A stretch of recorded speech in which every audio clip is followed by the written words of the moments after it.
Olá a todos, quem fala aqui é Marcos Boldrini, sejam bem-vindos ao meu canal. E nesse vídeo aqui eu quero falar sobre o segundo encontro que vai acontecer este ano entre o Papa Francisco e o Patriarca Kirill, que é o líder da Igreja Ortodoxa Russa. Quem fez essa declaração foi o embaixador russo na Santa Sé, chamado Alexander Avdeyev.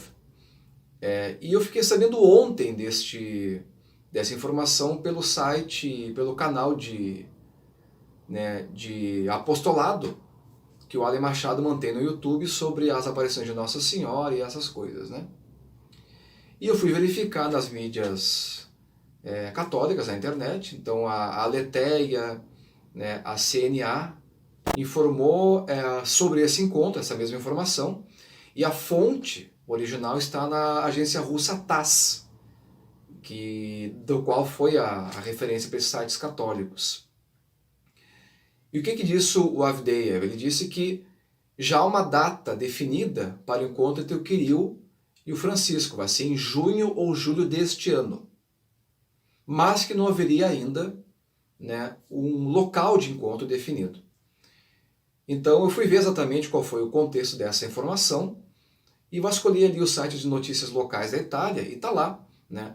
Essa declaração aconteceu dia 18 de fevereiro, foi no chamado 5º Seminário Rússia-Itália, e o evento era o nome do evento era a arte da inovação, então possivelmente algo ligado a negócios e relações internacionais. E lá estava como convidado também o embaixador russo da Santa Sé. E neste encontro ele também declarou o seguinte, que, bom, não há um local definido, certo? Mas o princípio para se escolher o local será uma região onde as pessoas sofrem, onde os cristãos sofrem. Essas são palavras literais do embaixador russo. Então, o encontro vai acontecer em alguma região onde há uma perseguição aos cristãos. Certo? Ou seja, temos então a data, que é junho ou julho deste ano, então vai ser metade do ano, o inverno aqui no hemisfério sul, o verão no hemisfério norte, em alguma região onde há problemas de liberdade da atividade cristã.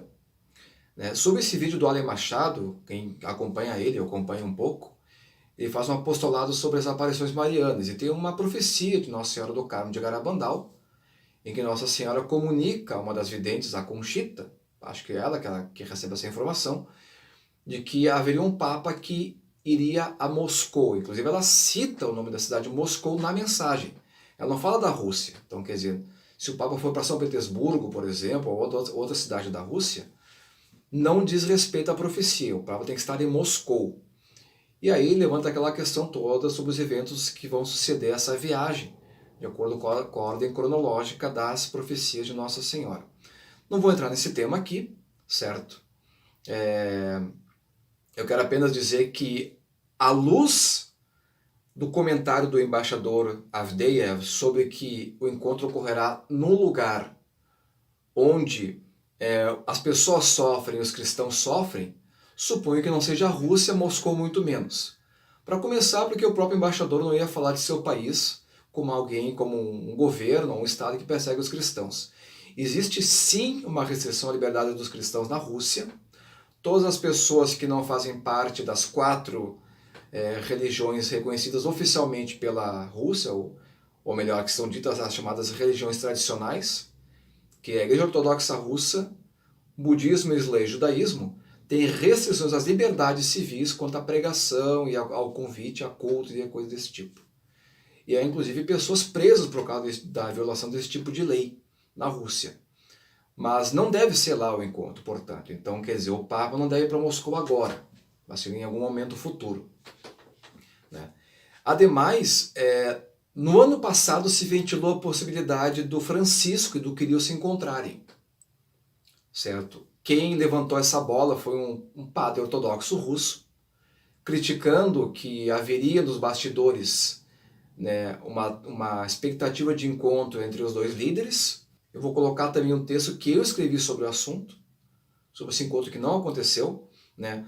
O encontro entre o Kirill e o Francisco poderia acontecer no chamado 7º Congresso dos Líderes Mundiais de Religiões Tradicionais. que iria acontecer em junho do ano passado, 2021, no Cazaquistão. Esse congresso, com esse nome comprido aí, é uma forma do governo do Cazaquistão promover o país como uma interface entre dois mundos, entre a Ásia e o mundo cristão russo e ocidental.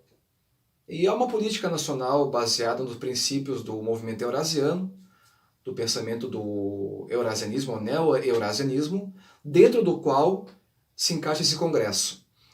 E, na época, o Francisco foi convidado para participar do congresso através do, se não estou enganado, do representante do Conselho Pontifício para o Diálogo Interreligioso, certo? Mas no fim das contas o congresso não aconteceu porque houve um surto de Covid no Cazaquistão, houve uma onda também em boa parte do mundo na época e o congresso ficou para este ano, no mês de setembro. Então, o Francisco e o Kirill vão se encontrar em junho e julho e não em setembro. Então não vai ser esse congresso o lugar de encontro dos dois, né? E outro ponto importante que nós temos que saber é que o principal promotor da Igreja Russa, historicamente, o promotor da Igreja Russa também, o elemento protetor da Igreja é o Estado. O Estado russo, principalmente depois do comunismo, ele entrou como um patrocinador, né, da reabertura de igrejas, reconstruções de igrejas, também monastérios, por exemplo, aquela catedral Cristo Salvador em Moscou, que é do século XIX, foi reconstruída com recurso do Estado também, na época do governo Yeltsin, foi reconsagrada em 2000. Então, o Estado russo é o grande promotor e difusor do alcance da Igreja Russa no mundo, inclusive fora das fronteiras do país, né?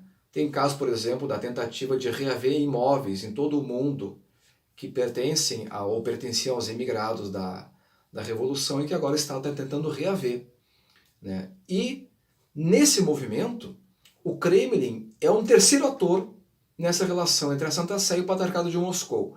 Então, havendo um encontro entre o Francisco e o Kirill, nós temos que ver também que há, de alguma forma, envolvida neste encontro, o Kremlin ou o Putin, enfim. Esse encontro não pode acontecer sem a anuência do Kremlin, ou sem pelo menos um conhecimento prévio do que vai ser discutido neste encontro, né? Vou dar aqui um exemplo. No dia 17 de dezembro do ano passado, agora, foi aniversário do Papa, e nós temos que lembrar que um pouco antes, no dia 6 de dezembro, o Papa estava voltando da viagem do Chipre e da Grécia e disse nas entrevistas para os jornalistas no avião que ele estava disposto a ir a Moscou para se encontrar com o Kirill. Então, dia 6 de dezembro ele fez essa declaração e dia 7 de dezembro, no aniversário, ele recebeu uma mensagem do Vladimir Putin de congratulações, dizendo que os dois, que o Papa contribui muito para a aproximação entre a Santa Sé e a Rússia, entre o Vaticano e a Rússia, que o Papa também é chefe de Estado, temos que lembrar disso, e que os dois compartilham de muitos valores em comum, se referindo aí à questão do cristianismo. Mas, na mensagem, o Putin diz o seguinte, está aqui embaixo também o link para quem quiser ler, abre aspas, estou confiante de que trabalhando juntos nós seremos capazes de fazer um grande acordo para proteger os direitos e interesses dos cristãos e manter um diálogo interreligioso. Veja bem, seremos capazes de fazer um grande acordo, trabalhando juntos poderemos fazer um grande acordo. Ou seja, o Putin está se oferecendo, está propondo um acordo, alguma espécie de aliança ou alinhamento para uma agenda comum, que é o quê?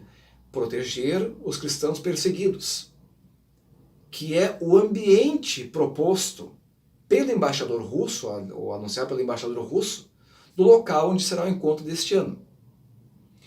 E nós vemos já no histórico recente do patriarca Kirill, do próprio Putin, que há uma série de enunciados e comunicados nesse sentido. Inclusive, no primeiro encontro dos dois, do Francisco e do Kirill em 2016, no dia 12 de fevereiro, a declaração conjunta, que está no site da Santa Sé, o principal problema abordado é justamente o que? A perseguição aos cristãos no mundo. E na época, o metropolita número 2 da Igreja Russa, o Hilarion Alfeiev, falou que a matança de cristãos no Oriente Médio acelerou o encontro.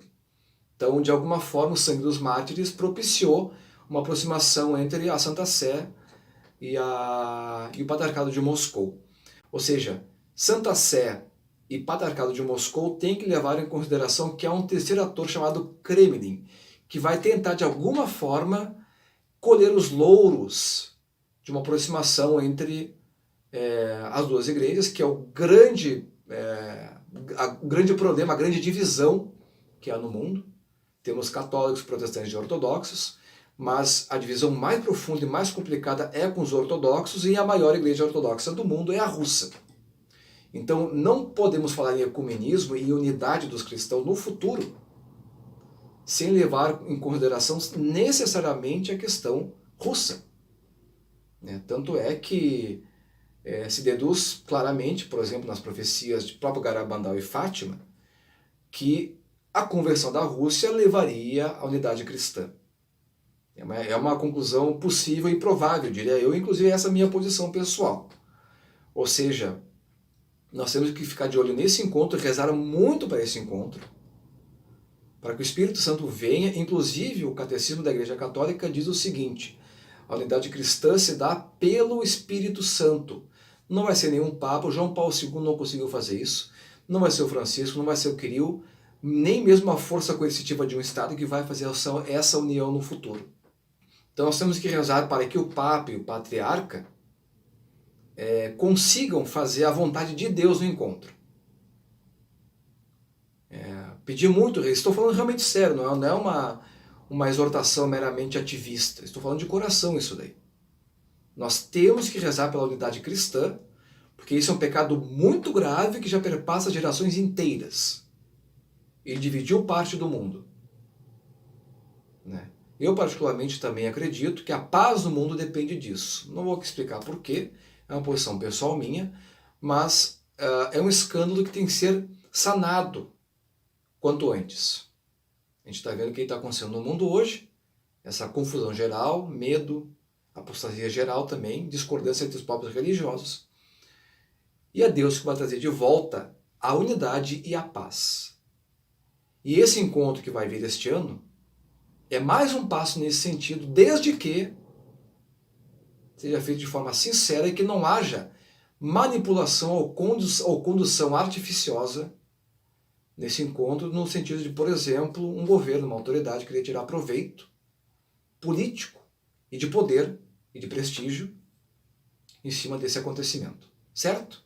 Então, obrigado a todos e Deus abençoe. Até a próxima.